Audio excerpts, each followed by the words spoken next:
Okay, good day. I am from Global Ace Agency here in Malaysia and I am the Philippine recruiter. I receive your buy data from Good Day Agency in the Philippines under Jazz. Am I right? Ma'am. Can you speak English or can you understand English? Yes, ma'am. I can speak English and I can understand English. Okay, are you a 100% willing to come here in Malaysia without any hesitation? Ma'am. Do you have any friends or any family members working here? Oh, ma'am.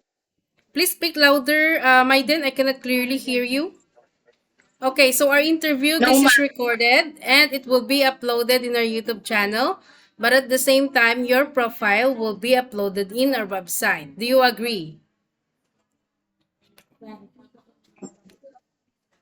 Okay. Yes, ma'am.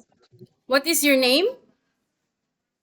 My name is Midin M. Apatan. I'm 32 years old, Libertad, Negros Oriental.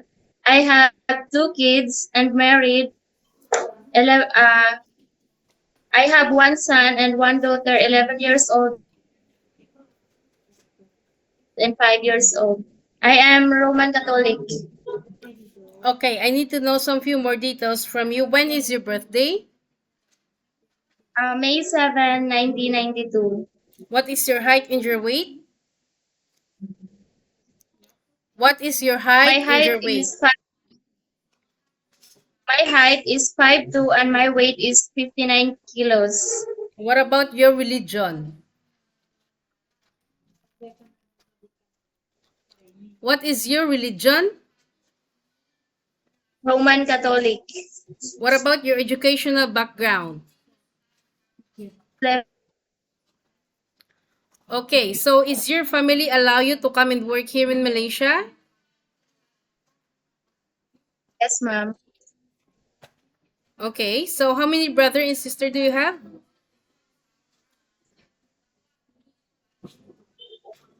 Four How many? brothers, ma'am. Okay. What about your sister? How many sister? No, ma'am. What is your rank in your family?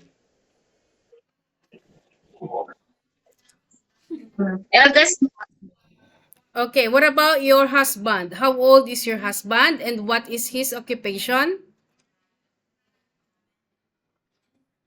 dicer of pure gold.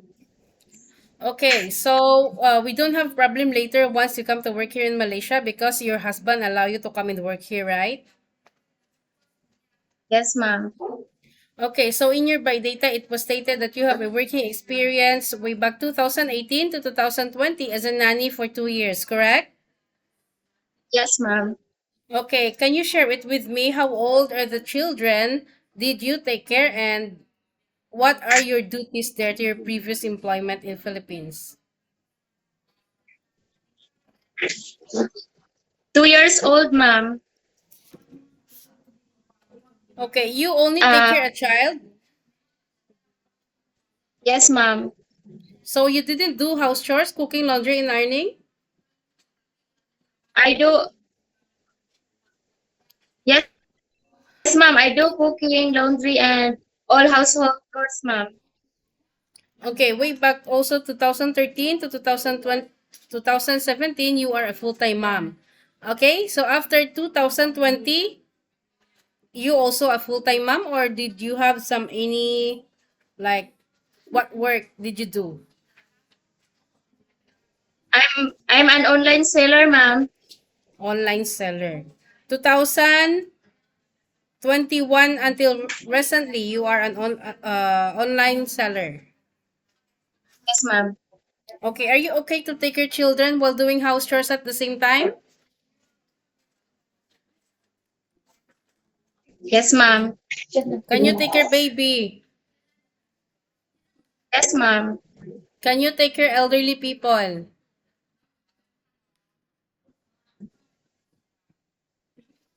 No, ma'am.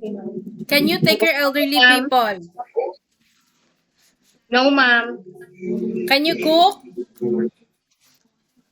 Yes, ma'am. Okay, can you caregiving for bedridden patient and disabled person? No, ma'am. Can you take your pets? Pet daw take. Cat, ma'am. Okay. So you have a 2 years contract. It's not 2 days. It's not 2 months. It's not 1 year. Once you breach your contract, you know what will be the consequences, which is you need to pay your employer, and at the same time, the agency, as nobody forced you to come and work here in Malaysia, correct? Yes, ma'am. Any uncertain situations that might happen to your family back in the Philippines, please be reminded that you cannot easily go back home, okay? Yes, ma'am. Usage of mobile handphone, you cannot hold your phone for the whole day because you are working. But rather than you can hold it during nighttime only 2 to 3 hours to contact your family back in the Philippines. After that, you will render your phone to your employer. During rest day, you are not allowed to go out, but if you will work on your rest day, employer will going to compensate your salary. If you will going to rest, you will going to rest inside the employer's house. Do you agree all about these terms? Yes, ma'am. I agree. Okay, we don't force people to come here as I have mentioned a while ago.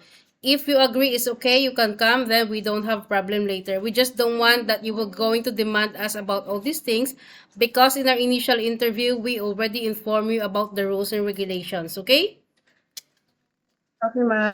Okay, normally this is your first time working abroad and homesickness frequently attacked you and you will always gonna think if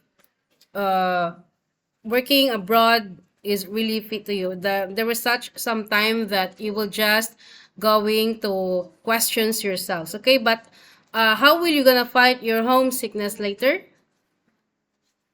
I will call my family, ma'am. Call your family and that's all. Yes, ma'am. And pray, ma'am.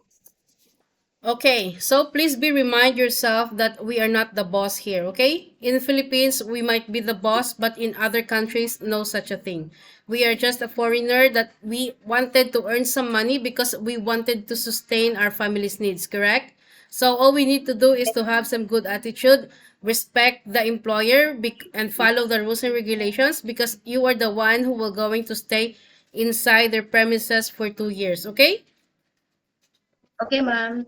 Why do you want to come here in Malaysia? Why you didn't choose to go Singapore, Hong Kong, or maybe in Middle East? Because I heard Malaysia is a safe place, and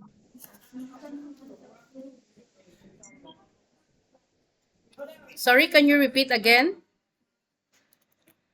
because ma'am, I heard Malaysia is a safe place for OFW. Okay, I think that's all for now. It was my pleasure meeting you. But please stay connected through WhatsApp because Global Ace agents will going to contact you to conduct an interview together with the employer, okay? Okay, ma'am. Thank you so much and have a good day. Bye. Thank you, ma'am.